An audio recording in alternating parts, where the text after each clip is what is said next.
Halo semuanya, selamat datang di channel Minta Coding. Di video kali ini kita akan belajar tentang kelas dan objek di C++. Apa itu kelas dan objek C++? Kita akan baca satu persatu dari awal sini. Jadi pertamanya bahwa C++ ini dia adalah object oriented programming, jadi bahasa yang menganut paradigma objek atau object oriented. Dan segalanya di C++ itu berkaitan dengan kelas dan objek, along with its attribute and method. Jadi termasuk juga tentang atribut dan metodenya. Sebagai contoh di kehidupan, ada sebuah mobil misalkan, dia adalah objek. Kemudian mobil ini dia punya atribut seperti berat, warna, kemudian kalau untuk metodenya itu seperti gas dan rem gitu.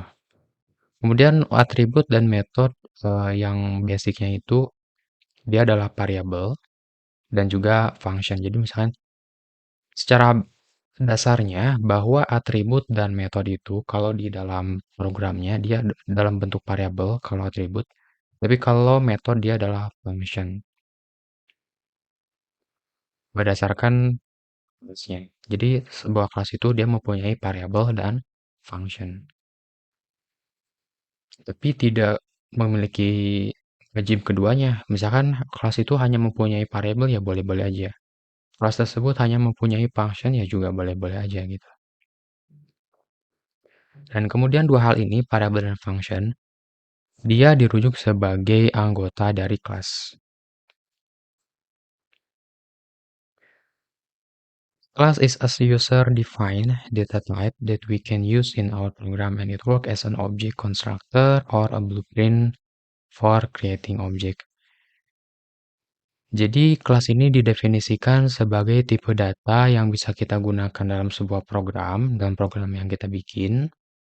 Dan kelas ini bekerja sebagai dan kelas ini dia bekerjanya itu menggunakan objek konstruktor, di mana objek konstruktor atau yang di mana dia berasal dari sebuah kelas. Jadi kelas atau objek konstruktor ini kita bisa anggapnya sebagai sebuah blueprint atau kerangka yang mana mungkin teman-teman udah pelajari di video sebelumnya. Kemudian cara membuat kelasnya. Untuk membuat kelas, di sini kita membutuhkan kata kunci kelas. Sebagai contoh, kita ingin membuat kelas namanya adalah myClass. Jadi diawali dengan kata kunci kelas, kemudian nama kelasnya. Nama kelasnya di sini adalah myClass. Kemudian di dalamnya di sini ada access specifier, jadi akses spesifiknya. Jadi cara kita mau akses ke kelas ini gimana? Nah, di sini ada salah satu yaitu public. Kemudian ada atribut-atributnya di sini integer my_num dan string my_string. Sebagai penjelasan contohnya di sini bahwa kata kunci kelas itu digunakan untuk membuat kelas yang namanya di sini adalah myClass, namanya bebas. Cuman sebagai untuk aturan dari penulisan nama kelas itu dia menggunakan Pascal case atau upper camel case yang dimana setiap huruf pertama di setiap kata itu hurufnya adalah huruf besar, lanjutannya huruf kecil. Jadi di sini ada my, M-nya besar, huruf lanjutannya Y kecil, dan ada class, C-nya besar, huruf lanjutannya huruf kecil semua. Tidak ada spasi. Selanjutnya public keyword atau kata kunci public di sini adalah access specifier yang mana menspesifikkan bahwa anggotanya itu yaitu atribut dan metode. Kalau contoh di sini adalah atribut, ada dua atribut namanya my_num sama my_string. Jadi untuk ngasih akses ke anggota-anggotanya, contoh atribut kayak gini, biar bisa diakses dari luar. Misalkan di sini kan anggotanya itu ada di dalam kelas, sedangkan posisi kita itu ada di luar, misalkan di kelas ini. Nah, kita pengen akses ke dalamnya, maka kita perlu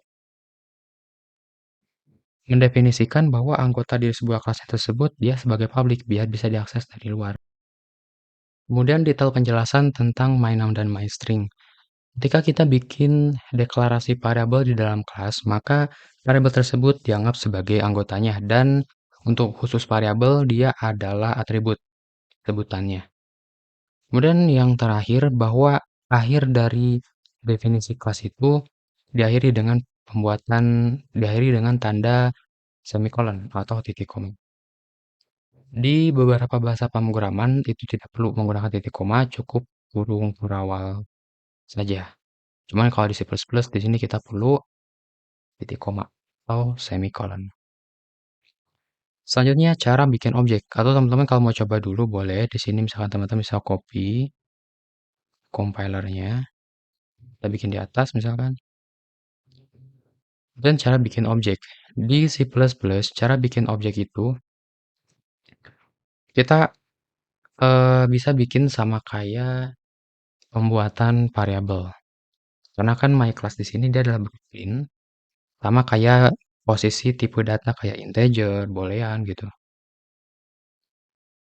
Nah, setelah bikin kelas yang namanya myClass sebelumnya, kita bisa bikin objek dari myClass ini. Untuk bikin objek myClass, kita harus spesifikkan nama kelasnya, kemudian diikuti dengan nama objeknya. Dan untuk mengakses atributnya ini, yaitu myname dan mystring, kita harus menggunakan .syntax. Ini sama seperti teman-teman bikin struktur. Nah, kayak gini. Di video sebelumnya, teman-teman kalau lupa atau baru lihat di video ini, boleh dicek video-video sebelumnya. Ada di playlistnya, playlist dasar C++. Oke, tadi ini kelasnya udah kita copy. Sekarang kita bisa coba untuk bikin objeknya. Nah, kayak gini, jadi sama kayak deklarasi variabel, jadi teman-teman buat dulu nama kelasnya atau tipe datanya, my class, kemudian spasi nama objeknya. Nama objeknya, misalkan kita samakan di sini my object, my object. M-nya kecil karena kita ngikutin aturan standarisasi penamaan variabel lowercase. Kemudian cara mengakses atributnya. Jadi dipakai .syntax kayak gini dari objek. Objek dot kemudian nama atributnya, myname atau mystring. Kalau misalkan kita pengen update atau ngisi nilainya, tinggal tambahkan sama dengan 15 atau datanya, kemudian sama dengan datanya apa. Sesuaikan dengan tipe data dari atribut tersebut. Kalau atribut myname tipenya integer, maka kita harus masukkan data integer. Tapi kalau atribut mystring misalkan adalah string, maka data yang harus kita masukkan adalah tipe data string. Cara mengakses atau mengambil datanya sama kayak gini juga untuk ngisi datanya, jadi cukup objek dot nama propertinya atau nama atributnya. Ini contohnya kita printkan si out. Kita coba copy sini. Nah,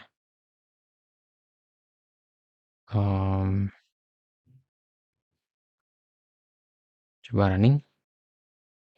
Sini muncul 15 sum text. Tapi kalau kita ubah lagi nilainya, misalkan untuk angka, kita ganti jadi 20. Kemudian kita printkan kembali.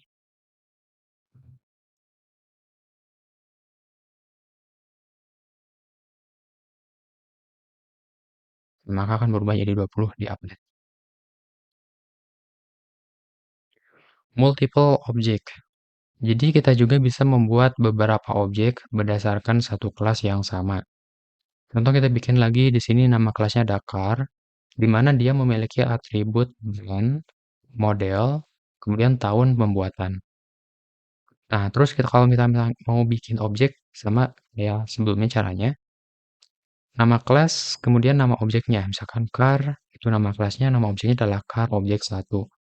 Untuk ngisi nilai, kita bisa tambahkan di sini car object dot brand, datanya apa, model datanya apa, year datanya. Untuk bikin objek selanjutnya atau objek yang lain, teman-teman sama juga prosesnya sama kayak di awal. Jadi harus deklarasi variabelnya dulu atau deklarasi objeknya dulu. Var lagi, tapi nama objeknya harus beda. Kalau yang sebelumnya adalah car objek 1, kalau sekarang car objek 2. Proses untuk update atau mengisi nilainya ini sama aja. Begitupun juga cara aksesnya, tinggal akses aja nama objek diikuti dengan nama atributnya. Objek brand, objek satu model, objek satu year. Objek dua brand, objek dua model, objek dua year. Kita coba copy semuanya aja. Kita coba scroll, nah sini copy. Dari kurung main sama kelasnya dihapus. Oke, kesabaran. Nah, muncul untuk objek pertama BMW X5 dan tahunnya 99. Untuk yang data objek kedua ada Ford, kemudian di sini modelnya Mustang, tahunnya 69. Oke, kayak gitu mungkin untuk pembelajaran tentang kelas dan objeknya. Untuk materi lebih lanjut kita akan pelajari di next video. Sampai ketemu lagi.